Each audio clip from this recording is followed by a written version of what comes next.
तो क्वेश्चन है the polar coordinate of the point √3, 3 are. तो जिस बच्चे ने भी क्वेश्चन भेजा है ऑप्शंस उसमें नहीं भेजे, लेकिन हम करंट टास्क में निकालते हैं। ओके, पोलर कोऑर्डिनेट क्या होते हैं सबसे पहले ये समझते हैं।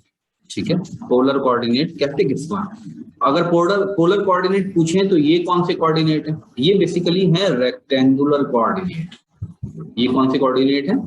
Rectangular coordinates. कोऑर्डिनेट्स का मतलब होता है किसी पॉइंट का एड्रेस।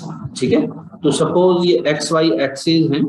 ओके, तो यहाँ पर एक पॉइंट ऐसा है जो कि बेसिकली इस जगह सिचुएटेड है, जिसका जो x है बेसिकली वो कितना है? √3 है, और जो y कोऑर्डिनेट है वो 3 है। ठीक है, तो इसका मतलब क्या हो गया? ये बेसिकली √3 है यहाँ से लेकर यहाँ तक, और ये इसका जो y है वो बेसिकली क्या है? ये 3 है यहाँ से। ठीक है, दिस इज सो। ओके, बात समझ में आ गई? तो ये इस पॉइंट P तक पहुंचने का फॉर एग्जांपल एड्रेस है। इस पॉइंट P तक पहुंचने का एक एड्रेस और होता है, एक तरीका और होता है कि इस P को हम कहां से पहुंचे? इस P तक हम बेसिकली इस ओरिजिन से पहुंचे। बच्चों बात समझ में आ रही? इस ओरिजिन से डायरेक्ट पहुंचे। तो जो ये लंबाई जो होगी इसको हम बोलेंगे R। ठीक है, ये बेसिकली डायरेक्ट डिस्टेंस हुआ ओरिजिन से, और एक्स एक्सिस से बेसिकली ये क्या है? एक्स एक्सिस है। एक्स एक्सिस से जो इसका बेसिकली एंगल होगा रेडियंस में, वो एक दूसरी चीज होगी जिसको हम बोलेंगे आर्गुमेंट। ठीक है, तो ये बेसिकली मॉड होगा, मॉडुलस होगा, जो मैग्नीट्यूड होगा वेक्टर का, और ये जो एंगल होगा ये बेसिकली क्या होगा? आर्गुमेंट। इसको हम निकालना है। बात समझ में आती है? ठीक है, तो आर थीटा को निकालना है। इसमें बहुत ही सिंपल है। तो इस पी ओ और इसको मान लेते हैं ए। तो ये सिंपल एक ट्राइंगल है बच्चों, और कुछ भी नहीं है। इसके अंदर क्या है? ये बी है, ये आपका ओ है, ये आपका ए है। बात समझ में आती है? ये इसका जो परपेंडिकुलर है यहाँ से वो 3 दे रखा है आपको। जो बेस है वो बेसिकली क्या दे रखी है? √3 दे रखा है। आपको क्या पता करना है? आपको सिंपल इस आर की वैल्यू पता करनी है, और ये एंगल पता करना है, जो कि बेसिकली बहुत ही आसान है। बात समझ में आई? आर और थीटा की वैल्यू ही बेसिकली पोलर कोऑर्डिनेट्स कहलाते हैं। तो पोलर कोऑर्डिनेट्स क्या होंगे बच्चों? Polar coordinates. ठीक है, पोलर कोऑर्डिनेट्स क्या होंगे? r, थीटा, और इसको हम ऐसे ब्रैकेट में लिख देंगे। बात समझ में? तो r तो मैग्नीट्यूड होगा, थीटा डिग्रीज में भी लिख सकते हैं, थीटा रेडियंस में भी लिख सकते हैं। जनरली जो क्वेश्चंस में पूछते हैं वो रेडियंस में पूछते हैं, पाई की शक्ल में पूछते हैं। ओके, तो निकाल लेते हैं। सबसे पहले r किसके बराबर हो जाएगा भाई? ये एक राइट ट्राइंगल है, तो r किसके बराबर हो जाएगा?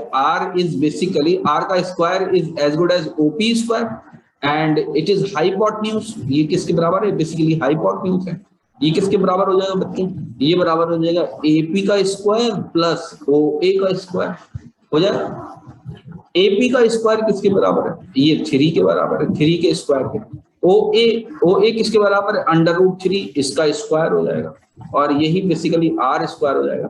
R किसके बराबर हो जाएगा? 9 + 3, और इसका अंडर रूट, तो बेसिकली √12 हो जाएगा। 2 दूनी 4 × 12, तो 2√3। R की वैल्यू कितनी आ चुकी है बच्चों? 2√3। तो एक कोऑर्डिनेट आ चुका है। बात समझ में आती है? ओके, आपके पास परपेंडिकुलर है, आपके पास हाइपोटेन्यूज है। बात समझ में आई? अब हमको थीटा निकालना है, थीटा निकालना है। ओके, तो ये बताइए मुझे, PA/OP ये किसके बराबर हो जाएगा? Perpendicular upon hypotenuse is basically sine of theta. बात समझ में आती है? ठीक है, साइन थीटा हो जाएगा। तो PA कितना दे रखा है? PA बेसिकली 3 गिवन है, और OP आपने अभी निकाला है 2√3। इसको हम तोड़ लेते हैं, ऊपर √3 × √3 डिवाइडेड बाई 2 × √3। ओके, √3 कैंसिल हो जाएगा, कितना आ जाएगा?